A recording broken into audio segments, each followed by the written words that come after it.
Netzachim, Daf Nun Bet Amud Aleph, bonjour à vous tous. On est toujours dans le problème de Minhag HaMakom, de ne pas faire quelque chose qui va à l'encontre des gens chez qui on est, dans la ville où nous sommes en voyage. Même si chez nous on fait différemment, mais il ne faut pas faire de marloquette. Alors deux lignes avant la fin, on va parler Rav Safra, les Rabbi Abba. Rav Safra a dit à Rabbi Abba, Kegon Anad Yadinan Bekvi Adiacha. Par exemple, nous connaissons exactement quand est-ce que tombe Pesach et Sukkot. Alors, on sait que au début du mois, lorsqu'il y a la nouvelle lune, les témoins qui ont vu la nouvelle lune vont au Beddin. Le Beddin fixe donc Rosh Chodesh, et par rapport à Rosh Chodesh, ils vont fixer Pesach, Sukkot. Maintenant, ils vont envoyer des messagers là où on peut arriver. Alors, il y a des endroits où ils ne pourront pas arriver avant Pesach et Sukkot. Donc ces endroits, on fera 2 jours, comme en France, on fera 2 jours de Yom Tov. Parce qu'on n'est pas sûr, on ne sait pas exactement, est-ce que le mois passé avait 29 jours ou 30 jours. Et donc ça fait une différence d'1 jour. Très bien. Maintenant, Rav Safra, lui, il habitait dans un endroit où ils arrivaient, les témoins. Chaque année, ils arrivaient 2 fois par an. Et il leur disait, voilà, Sukkot, Pesach. Donc lui, il faisait 15 jours. Maintenant, il a voyagé c'était pour la fête. Il était dans un endroit où les témoins ne sont pas arrivés. Alors, qu'est-ce qu'il va faire 2 jours, 1 jour? Il a dit Kegon Anan Yadinan Bekvi Adiacha, nous qui connaissons, Beishuv lo Avdina. Donc si on est dans un Yeshuv, c'est-à-dire si on est en ville ou dans le pays, eh bien, on ne doit pas faire. Pourquoi on ne doit pas faire? Parce qu'il va y avoir une marloquette. Donc on ne doit pas faire de mlachot, de travaux. Le 2e jour, on fait semblant de garder le 2e jour, comme font les Israéliens quand ils viennent en France. Mais chez nous, il y a marloquette parce que si on fait différemment, il va y avoir une marloquette. Ils vont être très très embêtés qu'ils voient des Juifs qui transgressent le 2e jour du Yom Tov, quand eux, pour eux, c'est évident que c'est Kadosh. Bamidbar, Maï. Alors, quel est le din si maintenant on est en dehors de la ville, on est dans le désert ou complètement en dehors des villes? Est-ce qu'on a le droit de faire un seul jour? Puisque de toute façon, nous, on vient d'un endroit où on sait très bien quand c'était Pesach et Sukkot. Ici, il y a un petit problème qui se pose. C'est que si les témoins n'ont pas pu arriver à cette ville, les témoins n'ont pas pu arriver dans cette ville pour annoncer. Donc Rav Safra, comment est-ce qu'il a pu arriver dans la ville? Parce que lui, il savait, c'est-à-dire qu'il a entendu les témoins et il est parti en voyage et il est arrivé dans la ville où les témoins ne sont pas arrivés. Comment lui, il allait plus vite que les témoins? Au contraire, les témoins étaient certainement beaucoup plus rapides. Eh bien, en fait, il est vrai que c'était à Pessah. Et à Pessah, normalement, il y a plus de temps. Bien entendu, il y a plus de temps pour les témoins. Puisqu'à Pessah, il y a depuis Rosh Chodesh jusqu'à Pessah.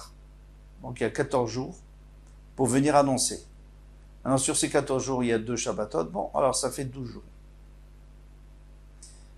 Sukkot, il y a toujours moins. C'est pas possible parce qu'il faut enlever Rosh Hashanah, les 2 jours de Rosh Hashanah, parce que les jours de Rosh Hashanah, de toute façon, on en fait de même à Yerushalayim, de peur, parce que à cause de toute l'histoire, le temps qu'ils viennent, les témoins, et puis après, on va rater le Korban. Bon, bref, il y avait toute une histoire qui a fait qu'on était obligé de faire 2 jours de Rosh Hashanah.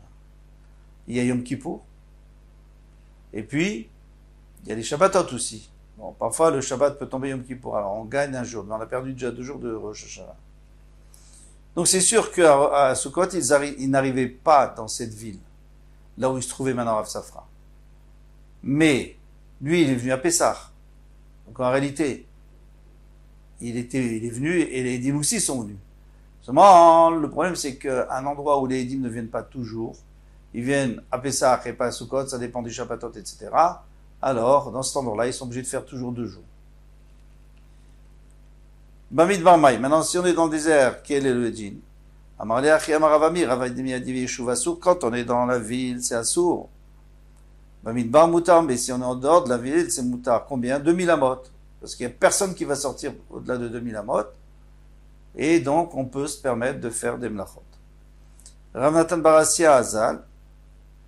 Mais attention, il y a beaucoup de détails à voir dans cette halakha. Qu'est-ce qu'on appelle en dehors de la ville, qu'est-ce qu'on appelle, etc. Rav Natan bar Assia, alach mi berav. Rav Natan bar Assia est allé du Bet HaMidrash, où il apprenait, la yeshiva. Les Pompadita, Beyam Tov Sheni chez la Tzeret. Parce que lui, il habitait dans une ville, le Bet HaMidrash est dans une ville où les témoins étaient arrivés, donc il faisait qu'un jour. Et il est allé à Pompadita où on faisait 2 jours. Et c'était 2 jours de Shavuot, parce que là-bas, il n'y avait jamais les témoins qui arrivaient. Donc, on faisait 2 jours, tout le temps. Shamte Rav Yosef l'a mis en quarantaine, en idouille. Il a dit, comment tu peux transgresser les paroles des Chachamim qui ont dit qu'on doit respecter l'endroit où on est. Et vous savez que celui qui transgresse les paroles des Chachamim consciemment, il reçoit des coups. Maintenant, ces coups, c'est Makat Mardout. Ça s'appelle, c'est pas vraiment Malkout comme dans la Torah, c'est Makat Mardout, c'est des coups de révolte, parce qu'il s'est révolté. Alors, il y a au moins 2 avis pour savoir combien de coups, comment. Alors, il y a un avis qui dit que les coups de Makat Mardout ne sont pas 39. Ils sont ce que le Beddin, par rapport à la gravité de la chose, ce que le Beddin a décidé, ça peut être 10 coups, ça peut être 100 coups. Et un autre avis nous dit que non, que on le frappe jusqu'à ce qu'ils disent « Je vais respecter les paroles de Chachamim ». Amarle Abaye, donc Abaye a dit, lui en tout cas on n'a pas frappé. Velinagde, Marnegide, il fallait le frapper. Pourquoi tu l'as pas frappé? Il mérite. S'il a transgressé des vrais Amarle, Adifav Dele. C'est mieux ce que je lui ai fait, c'est encore pire. Pourquoi? Parce que en Eretz Israël qui est à l'ouest, eh bien, on se réunit les Chachamim pour décider si on va frapper quelqu'un, même des Barberav, même un Talmid Chacham. Mais sur une Shamta, sur un nidouille, on ne se réunit pas pour le faire, on le met pas en nidouille, parce que le nidouille c'est pire que les coups. Ikadamri, il y en a qui disent, Nagde, il l'a frappé, Rav Yosef. Amarle Abaye Nishme Temar, pourquoi tu l'as pas mis en quarantaine? Des Rav et Shmuel, des Amret Arvayou, mais Nadim Hashemim Tovim Shel Galuyot. Si quelqu'un transgresse le 2e jour de Yom Tov en Chutz Laaretz, eh bien, on le met en nidouille. Amarle, il lui a dit Anemile Nishalma, ça c'est un homme normal. Achatsuba Berabanan, ici c'est un Talmid Chacham. Et Tavale Avdi, moi j'ai voulu lui faire une tova, j'ai pas voulu lui faire honte à ce point-là, parce que recevoir des coups c'est une chose, mais mettre en quarantaine c'est pire. C'est un grand bisayon, c'est une grande honte pour un Talmid Chacham, on ne doit pas le faire. Marva Mimnu Anegida, parce que tu vois bien que en Eretz Israël, ils se réunissaient pour donner des coups, des bardères berav, même pour un Talmid Chacham, velomim noa shamta, mais pas si c'était pour le mettre en nidouille, ça non. Kayot c'est beau. Alors maintenant on revient à notre Mishnah. Alors je vous lis la Mishnah. Kayot c'est beau, c'est d'Avnoun Amoudbet. Amolir perot shvit, mi makom she kalou, les makom shelo kalou. Quelqu'un qui transporte des pérotes de la Shemitah d'un endroit où il n'y a plus, makom she kalou, il n'y a plus du tout de fruits ou de légumes. Makom shelo kalou, un endroit où il en reste. Makom shelo kalou, les makom she kalou.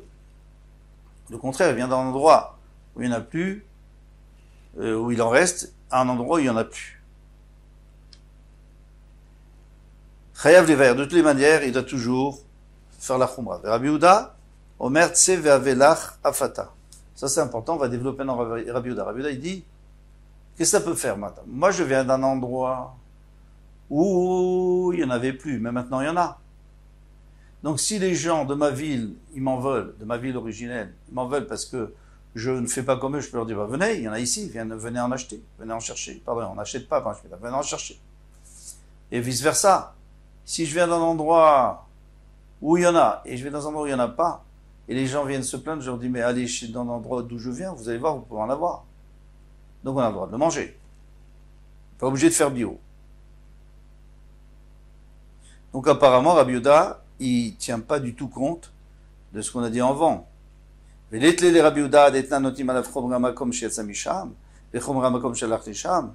lui, il tient pas du tout ça, qu'il faut faire la khumra de là où je viens parce que je viens là-bas.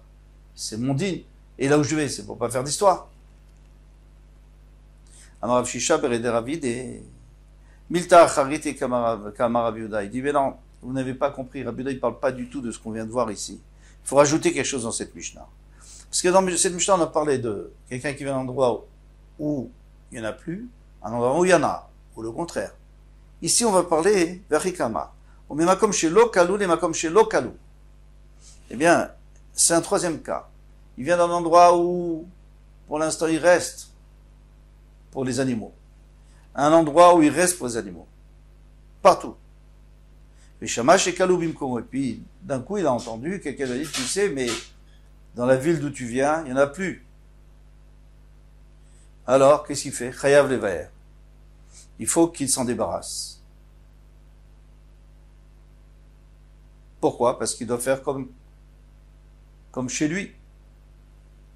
Rabbi Omer, tseve avelach afata mechadeit-neu. Il dit, qu'est-ce que tu veux maintenant? Je dois faire comme là-bas? Mais ici, il y en a. Alors, venez chercher ici, si vous en voulez. Il peut dire aux gens de sa ville, venez faire chercher ici. Va l'okaloulewe, ici, il en reste. Les mêmes rats de Rabbi Yehuda les Kula Kamar. Donc, on voit bien que Rabbi Yehuda, il vient dire la Kula, il vient dire, attention, on peut toujours se débrouiller. Rabbi Elazar, et pendant Rabbi Elazar a dit,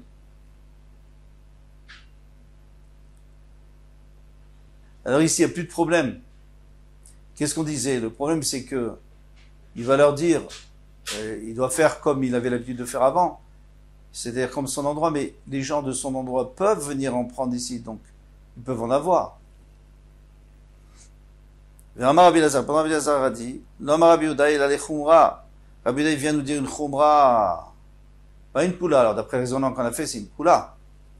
Et là, il pour. Alors il faut dire le contraire. Il faut dire que d'après le Tanakama, il a le droit d'en manger. D'après Rabbi Yehuda, il doit le sortir. Pourquoi? Comment ça va ça marcher dans les mots? Il faut que ça marche dans les mots. Alors, si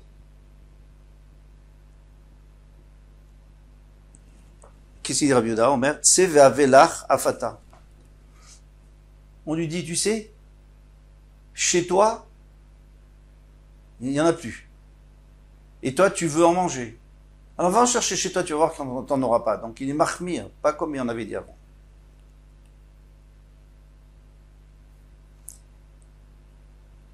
C'est Vavelach va y en chercher afatato aussi, mechadeitneu, d'un endroit d'où tu viens. Et là-bas, tu verras qu'il n'y en a pas. Parce que là-bas, il n'y en a plus.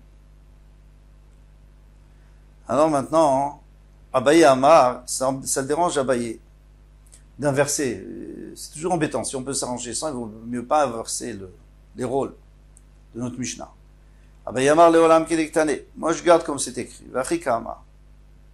Et ainsi, il veut nous dire. Omima comme chez Lokalou, lima comme chez Kalou.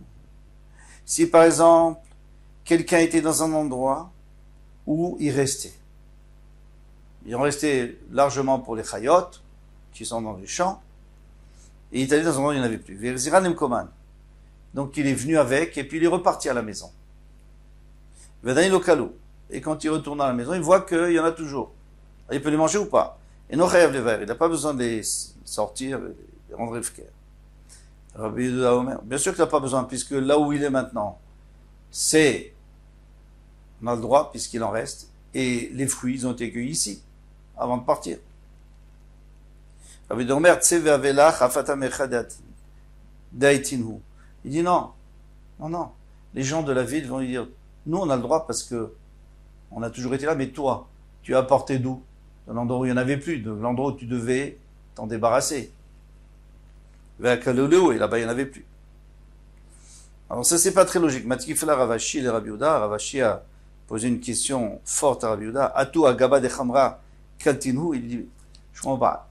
Où il les a récoltés? Sur le dos de son Khamor, qui était dans la nouvelle ville, non? Il les a récoltés ici.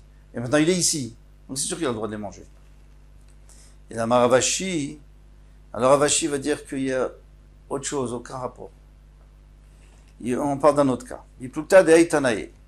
Alors c'est une marloquette de Tanaïm, d'Etnan. Comme il est écrit dans une Mishnah. Alors, on va essayer de bien comprendre la Mishnah. Et après on va voir comment ça va nous concerner dans notre marloquette entre Tanakama et Rabbi Yehuda. Alors, Akovesh, Shloshak Vashim Bechavit Echad. Quelqu'un qui met en conserve, dans une jarre, il met en conserve 3 sortes de kvashim, 3 sortes de conserves. Des olives, des cornichons, et qu'est-ce qu'il y a encore?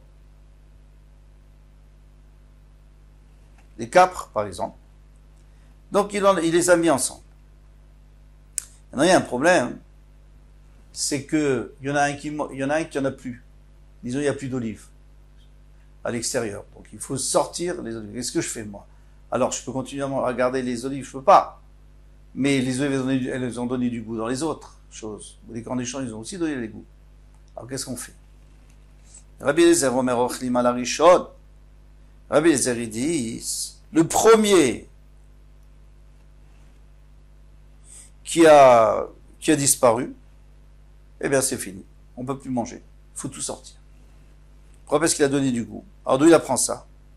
Parce qu'il y a écrit, il faut laisser, et tu donneras au BMTcha Shabertsecha, Tiye Kol Tevuata. Il faut que il en reste à l'extérieur. Alors pourquoi le passou qui revient, il dit Minasade Tochelu, vous mangerez du champ. C'est pour nous apprendre que même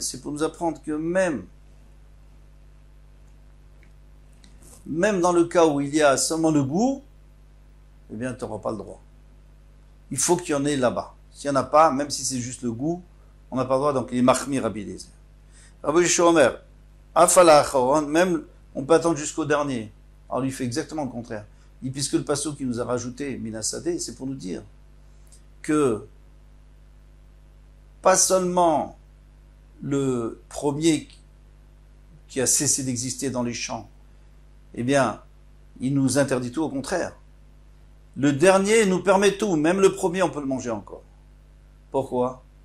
Parce qu'à partir du moment où c'est tout en même temps, ça a tout le même goût, eh bien, c'est considéré comme une entité, et donc on peut utiliser ce pasouk d'Artsecha qui est en trop, pour nous dire que on a le droit de manger tous les 3, jusqu'à ce que les 3 aient disparu.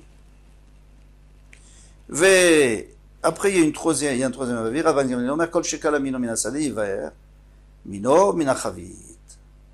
Alors lui, il dit, laisse tomber le goût, c'est pas grave.